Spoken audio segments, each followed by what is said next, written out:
The following is a presentation of the Eagles Sports Network. Ryan Wilkes here with head men's golf coach Randy Wylie on the Eagles Sports Network. As we get ready for the spring golf season coming up, Coach, it's been a while, but how have you guys been able to stay in playing shape over the holidays and stuff like that? Well, the guys have done a really good job historically working at home over the Christmas break. Almost everybody has access to some indoor courses. We had some decent weather for playing and practicing over the break. Most of the kids are from Tennessee, and we have some internationals. I think everybody got some good work done. Our least amount of work has been since we've been back. So unfortunately, we had that kind of historical snowstorm right when we got back, and we haven't gotten in the work we'd like to have the past week. But we do have some indoor facilities, and the guys have been utilizing those as best they can and trying to get as sharp as possible. Fortunately, we do have a whole nother month, and we're going to get the weather breaking, and it looks like by this weekend we'll be on the course somewhere. Talk about month and some change between when you get the guys back and when you guys go into the season. What's that like for you as a coach, kind of getting these guys back in the groove? They come back from the holidays, maybe in a little funk, and the weather obviously doesn't help. What are you as a coach doing to help them get ready?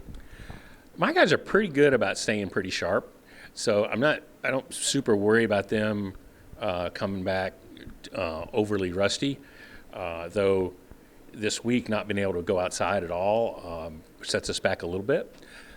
But mostly, we're going to have some team competitions between now and the start of the season, trying to kind of find our lineup just to start the spring. That should be quite competitive. And, a couple of weeks for these guys is enough time to get pretty sharp, I think. So I'm not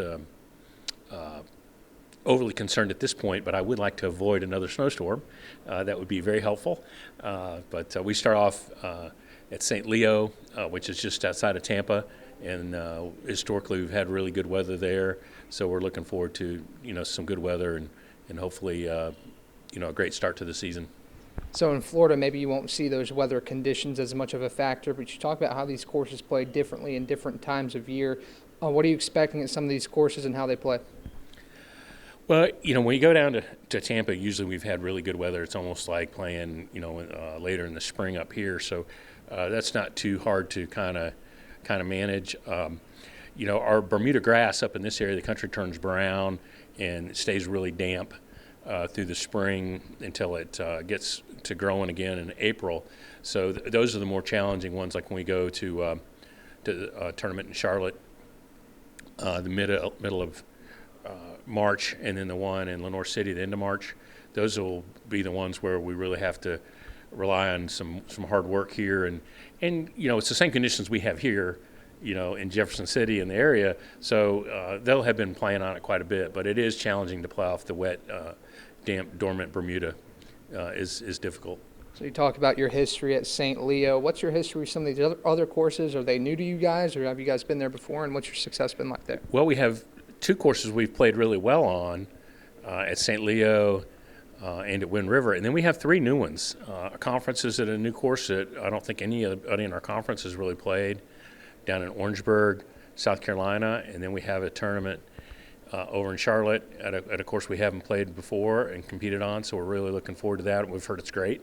And then a really nice course down at West Florida, Pensacola Country Club, in April. So everybody's really excited about getting to Florida again, and that should be by April in Florida, we should be looking at, mid 80s and above. So that'll be really nice to get on some warm weather grass and some real golf weather. So looking at your team, you talk about the fall as kind of a tune-up season. It seems that you guys, had some ups and downs throughout that season. But what have you guys worked on throughout that fall season in order to kind of fine-tune things going into the spring? Well, it is a tune-up season as you're trying to develop your lineup some, but it counts just as much in the NCAA rankings, so it's important. We had an okay fall, so we've got some work to do. We'd like to have a higher ranking in our region and in the nationals, but going into the spring, everybody has a heightened sense of awareness because it's our championship season, and they know, everybody on the team wants to be in the postseason roster. They want to be traveling to the conference championship and making NCAA tournaments and going to that NCAA tournament. So you can just tell around the team that everybody's a little more kind of on edge and trying to hone their game even to a higher level than what they could get it to in the fall. We also have meetings kind of at the end of the fall and talk about what things they can work on mentally or technique-wise to improve their game. For the spring, most of those guys will have worked on that pretty hard over the winter on their own. And when we actually get them back out on the golf course, hopefully this weekend, we'll kind of see where they are, and I can have a better measuring stick to kind of comment on that, I guess. I want to see them on the golf course, not just hitting ball in the net. So throughout the fall, you guys kind of had guys in and out of the lineup, but it wasn't a bad thing. You had guys that would be in the lineup one week, do really well, and then the other guys would get a chance the next week. And it seemed like a really competitive thing within your team. What does that mean to have that level of competition between those guys? We're really fortunate. We have a team 1 through 10 that I can trust any of those guys to be in the lineup and to start. I'm comfortable with all of them. They've all are proven at a good level. Everybody on the team has shot under par in big tournaments before and knows how to do that. So that certainly gives us some confidence, going forward that, we just need to kind of get a couple guys to take a little step forward with consistency. And that's kind of what you're trying to see. We know we have the ability throughout the team 1 through 10.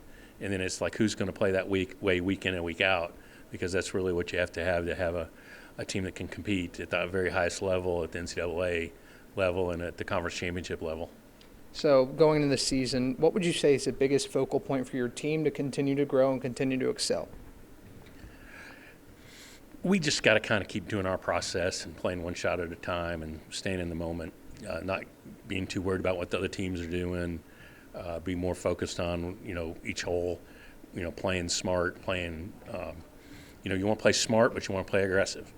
You want to play relaxed, but you don't want to play carelessly. So, we've just got to kind of keep working on those kinds of things where we're trying to get our mental game at the highest level we can have it, so that, when we're playing under the brightest lights, that we're ready to handle the moment. Ryan Wilkes here with head coach Randy Wylie before the men's golf season kicks off here in a couple weeks right here on the Eagle Sports Network.